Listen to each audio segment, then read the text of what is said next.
کہا جا رہا ہے کہ ہمارا ملک اس وقت حالت جنگ میں ہے۔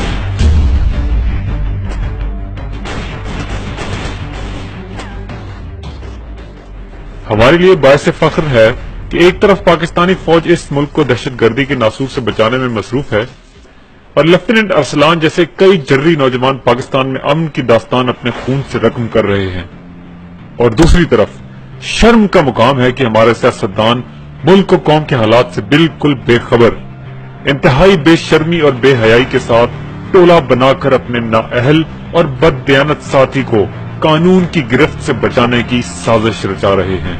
وہ چاہتے ہیں کہ اس ملک میں احتساب نہ ہو، اور اگر ہو تو سیاستدانوں کا تو بالکل نہ ہو۔ بے شرمی کی انتہا تو یہ ہے کہ اس کو آئینی شکل دینے کے لیے عجلت میں بلائے گئے قومی اسمبلی اور سینٹ کے اجلاس میں آئینی ترمیم منظور کر لی گئی ہے۔ نون لیگ نے ایک شخص کے لیے قانون بدل دیا، نواز شریف کی پارٹی صدارت کی راہ میں آخری رکاوٹ بھی دور۔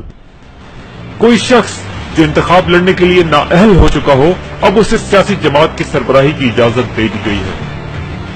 آئندہ دنوں مزید آئینی ترامیم کر کے نیب کو بھی نشانہ بنایا جائے گا، یا تو نیب کو بالکل ختم کر دیا جائے گا یا پھر اس کے اختیارات محدود کر دیے جائیں گے۔ یہ ہے ہمارے ملک کے سیاستدان اور یہی ہے ہماری جمہوریت۔ جمہوریت ایک طرز حکومت ہے کہ جس میں بندوں کو گنا کرتے ہیں، تولا نہیں کرتے۔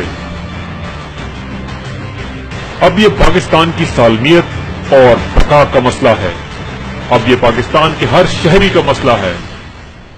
اگر اب ہر پاکستانی نے عملی طور پر حصہ نہ لیا تو پھر ہم سوچتے ہی رہ جائیں گے۔